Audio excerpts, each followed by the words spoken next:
नमस्कार दोस्तों, स्वागत है आपका हमारे YouTube चैनल जहांगीर एजुकेशन पे। आज हम आरबीएससी की राजस्थान अध्ययन की कक्षा 7 की किताब के कुछ एमसीक्यूज जो हैं वो उनके बारे में पढ़ेंगे, जो आने वाली राजस्थान की कई भर्ती परीक्षाओं के लिए भी उपयोगी साबित होंगे। तो शुरू करते हैं हम अपनी आज की इस क्लास को।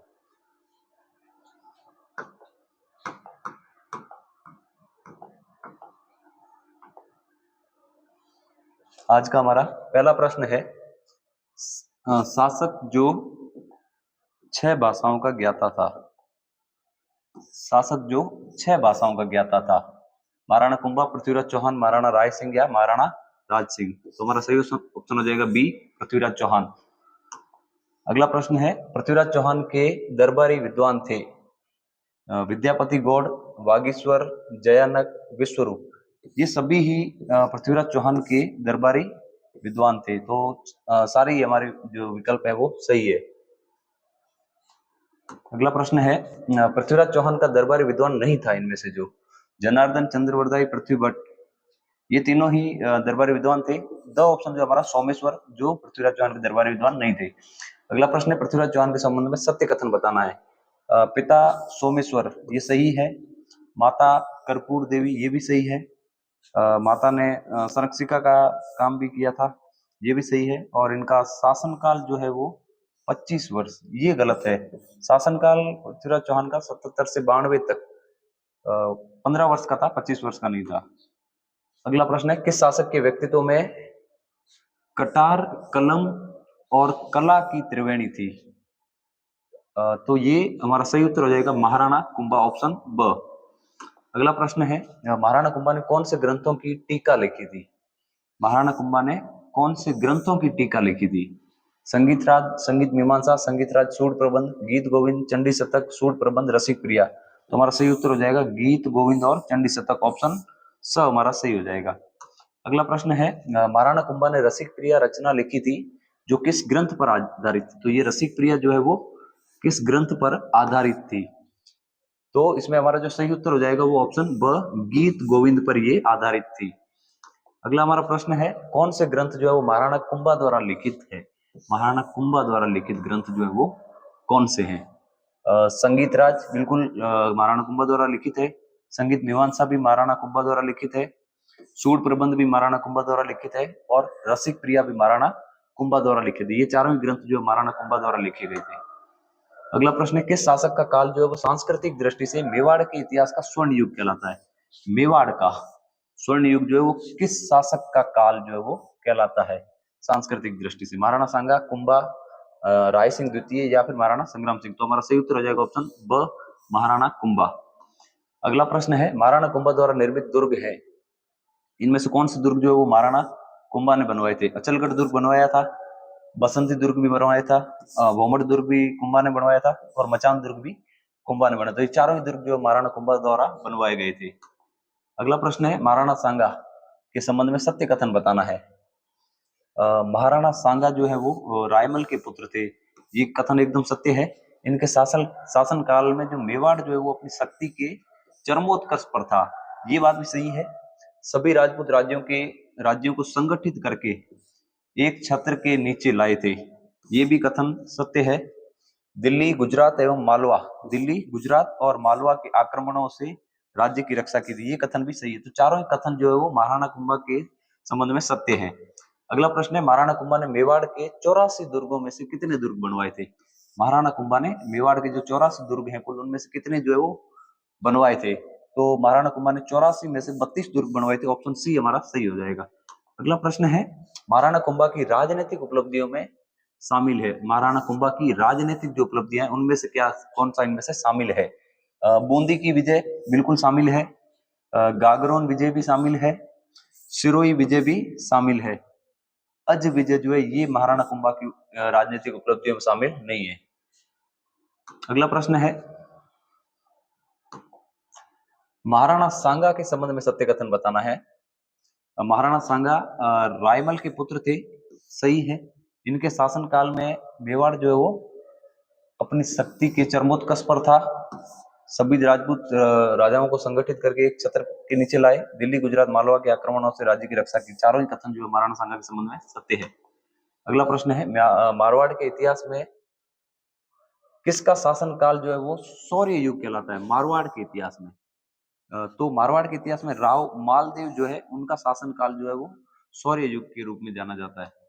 अगला प्रश्न है राव मालदेव को 52 युद्धों और परगनों का विजेता कहा जाता है। कितने परगनों का विजेता कहा जाता है? तो 58 परगनों और 52 युद्धों का विजेता राव मालदेव को कहा जाता है। अगला प्रश्न है राव मालदेव ने शासक बनने के बाद सर्वप्रथम किस क्षेत्र को जीता था? तो सर्वप्रथम भादराजून क्षेत्र को जीता था, तो ऑप्शन सी हमारा सही हो जाएगा। अगला प्रश्न है मालदेव द्वारा निर्मित दुर्ग इनमें से कौन सा है जो नहीं है?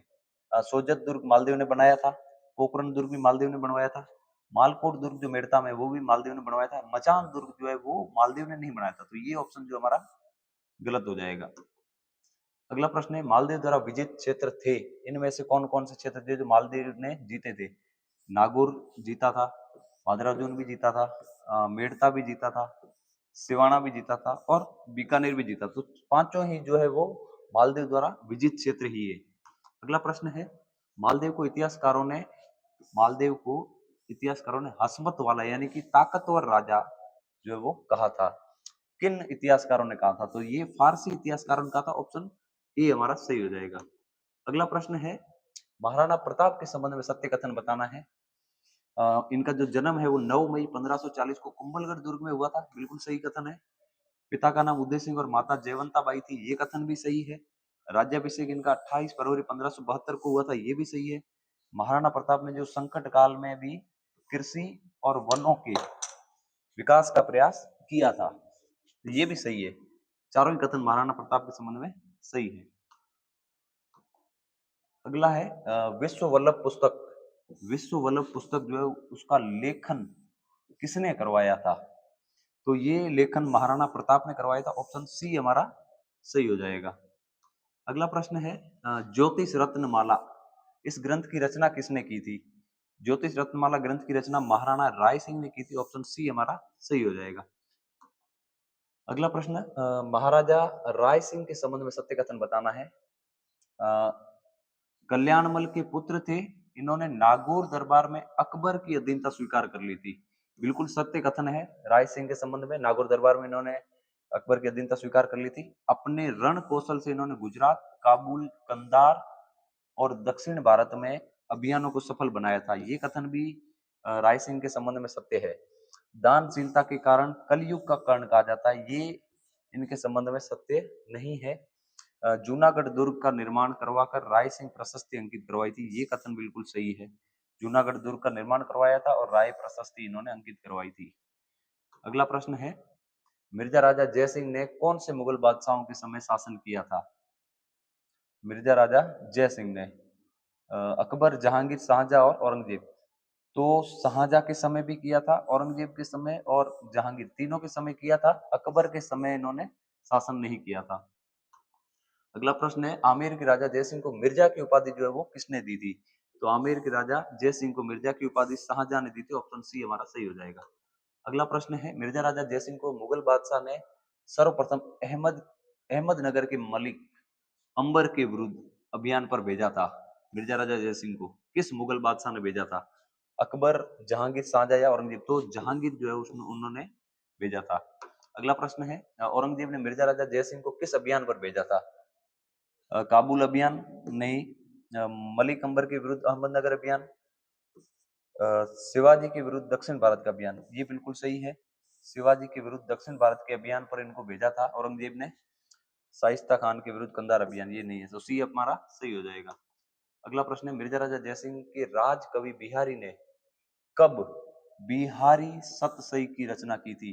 बिहारी सतसई की रचना राज कवि बिहारी ने 1662 में की थी। ऑप्शन बी हमारा सही हो जाएगा। अगला प्रश्न है जय सिंह चरित्र के रचयिता जय सिंह चरित्र के रचयिता राम कवि जो है वो किसके दरबारी थे? तो ये जो है वो मिर्जा राजा जय सिंह के दरबारी कवि थे। अगला प्रश्न महाराजा जसवंत सिंह का जन्म जो है वो कहाँ हुआ था? महाराजा जसवंत सिंह का जन्म कहाँ हुआ था? इनका जन्म बुरहानपुर में होता। ऑप्शन डी हमारा सही हो जाएगा। अगला प्रश्न है मुगल बादशाह जसवंत सिंह को महाराजा की उपाधि किसने दी थी? महाराजा की उपाधि इनको शाहजहां ने दी थी। किस मुगल बादशाह ने जसवंत सिंह को महाराजा की उपाधि दी थी? तो शाहजहां था जिन्होंने जसवंत सिंह को महाराजा की उपाधि दी थी। मुगल उत्तराधिकारी युद्ध में आमेर के शासक जयसिंह के कहने पर दोराई के युद्ध में जसवंत सिंह ने किसका साथ दिया था? तो दोराई के युद्ध में जसवंत सिंह ने औरंगजेब का साथ दिया था। ऑप्शन ए हमारा सही हो जाएगा। अगला प्रश्न है जसवंत सिंह प्रथम ने किस शहर के निकट जसवंतपुरा कस्बा बसाया था? जसवंत सिंह प्रथम ने जसवंतपुरा जो कस्बा था वो किस शहर के निकट बसाया था? तो औरंगाबाद शहर के निकट बसाया था। ऑप्शन हमारा स जो है वो सही हो जाएगा। अगला प्रश्न है महाराजा जसवंत सिंह द्वारा लिखित ग्रंथ नहीं है। आनंद प्रकाश जसवंत सिंह द्वारा लिखित है, सिद्धांत बोध भी लिखित है, भाषा भूषण भी जसवंत सिंह द्वारा लिखा गया है, राजबोध जो है वो जसवंत सिंह ने नहीं लिखा। तो हमारा ऑप्शन ब जो है वो सही हो जाएगा। अगला प्रश्न है प्रबोध चंद्रोदय ग्रंथ जो है किसकी रचना है? तो ये जसवंत सिंह प्रथम की रचना है। ऑप्शन स हमारा सही हो जाएगा। अगला प्रश्न है मुगल उत्तराधिकार संघर्ष में औरंगजेब का साथ देने वाले जो शासक थे वो कौन थे? तो मुगलों का जो उत्तराधिकार संघर्ष था उसमें औरंगजेब का साथ देने वाले शासक कौन कौन थे? राज सिंह बिल्कुल इन्होंने औरंगजेब का साथ दिया था। मिर्जा राजा जय सिंह ने भी इनका साथ दिया था। जसवंत सिंह प्रथम ने भी इनका साथ दिया था। महाराजा सूरजमल ने इनका साथ नहीं दिया था। तो हमारा सही उत्तर जो हो जाएगा ऑप्शन द हो जाएगा। अगला प्रश्न है उदयपुर में अंबा माता का जो मंदिर है, उदयपुर के अंदर अंबा माता जो मंदिर है वो किसने बनवाया था? महाराणा कुंभा, सांगा, जगत सिंह प्रथम या महाराणा राज सिंह? तो महाराणा राज सिंह जो है उन्होंने ये मंदिर बनवाया था उदयपुर में। राजसमंद की उत्तरी पाल नौ चौकी जिसको कहा जाता है उस पर 25 शिलाओं पर रणछोड़ भट्ट द्वारा अंकित जो राज प्रशस्ति है उसकी भाषा क्या है? तो उसकी भाषा संस्कृत है। ऑप्शन स हमारा सही हो जाएगा। अगला प्रश्न है नाथ द्वारा का प्राचीन नाम क्या था? नाथ द्वारा का प्राचीन नाम सिहाड़ था। ऑप्शन स हमारा सही हो जाएगा। अगला प्रश्न है श्रीनाथ जी का मंदिर जो है वो मेवाड़ में किसके समय बना था? श्रीनाथ जी का जो मंदिर है वो मेवाड़ में किसके समय बना था? तो राज सिंह के समय बना था। ऑप्शन द हमारा सही हो जाएगा। अगला प्रश्न है जय सिंह को सवाई की उपाधि किसने दी थी? जय सिंह को सवाई की उपाधि देने वाला औरंगजेब था। ऑप्शन द हमारा सही हो जाएगा। अगला प्रश्न है सवाई जय सिंह के समय लिखित ग्रंथ नहीं है इनमें से जो सवाई जय सिंह के समय लिखा हुआ नहीं है। जी जे मोहम्मद शाही ये सवाई जय सिंह के समय लिखा गया है। जय सिंह कारी का ये भी लिखा गया है। सिद्धांत सम्राट भी सवाई जय सिंह के समय लिखा गया है। जयप्रकाश जो है वो जय सिंह के समय नहीं लिखा गया। तो हमारा ऑप्शन जो द है वो सही हो जाएगा। अगला प्रश्न है सवाई जयसिंह द्वारा नक्षत्रों की गति की गणना के लिए एक शुद्ध सारणी का निर्माण करवाया गया था जिसको जीज ए मोहम्मद शाही उसका नाम रखा गया था। ये कब बनवाई गई थी? तो ये 1725 में बनाई गई थी। ऑप्शन ब हमारा सही हो जाएगा। अगला प्रश्न है हमारा सवाई जयसिंह ने जो जंतर मंतर नाम से 5 वेधशालाएं बनवाई थी वो कहाँ पर बनवाई थी? दिल्ली, आगरा, बनारस, उज्जैन, मथुरा। अ, आगरा इसमें शामिल नहीं था तो ये हमारा ऑप्शन गलत हो जाएगा। दिल्ली, जयपुर, बनारस, उज्जैन और मथुरा ये पांचों ही स्थान थे। तो ऑप्शन ब हमारा सही हो जाएगा। इन 5 स्थानों पर सवाई जयसिंह द्वारा 5 जंतर मंतर नामक वेधशालाएं बनवाई गई थी, खगोलीय वेधशालाएं। अ, अगला प्रश्न कविवर सूदन और अक्षराम गर्ग जो वो किसके दरबारी थे? तो ये दोनों ही महाराजा सूरजमल के दरबारी थे। तो ऑप्शन ब हमारा सही हो जाएगा। अगला प्रश्न है महाराजा सूरजमल ने किससे राज प्राप्त किया था? महाराजा सूरजमल ने किससे जो है वो राज प्राप्त किया था? तो बदन सिंह से राज प्राप्त किया था। ऑप्शन ब हमारा सही हो जाएगा। अगला प्रश्न है बिजोली आंदोलन से संबंधित महिला जो इनमें से नहीं है, अंजना देवी, रमा देवी, विद्या देवी, नारायणी देवी। तो विद्या देवी जो है वो बिजोली आंदोलन से संबंधित नहीं है। तो ऑप्शन स हमारा सही हो जाएगा। अगला प्रश्न बेंगू आंदोलन के दौरान जो गोविंदपुरा हत्याकांड था उसके बाद हुए समझौते के तहत 53 में से कितनी जो लागतें हैं वो समाप्त कर दी गई थी? 53 में से 34 लागतें समाप्त कर दी गई थी। ऑप्शन स हमारा सही हो जाएगा। आज का हमारा अंतिम प्रश्न है बूंदी किसान आंदोलन से संबंधित जो नेता इनमें से नहीं है। पंडित नैनूराम शर्मा ये बूंदी किसान आंदोलन से संबंधित है। रामनारायण चौधरी भी संबंधित है बूंदी किसान आंदोलन से। हरिभाई किंकर भी संबंधित है। नेतराम सिंह जो है वो संबंधित नहीं है। तो हमारा ऑप्शन स जो है वो इसमें सही हो जाएगा। तो धन्यवाद मित्रों। इससे संबंधित कुछ और प्रश्नों के साथ हम अगली क्लास में मिलेंगे।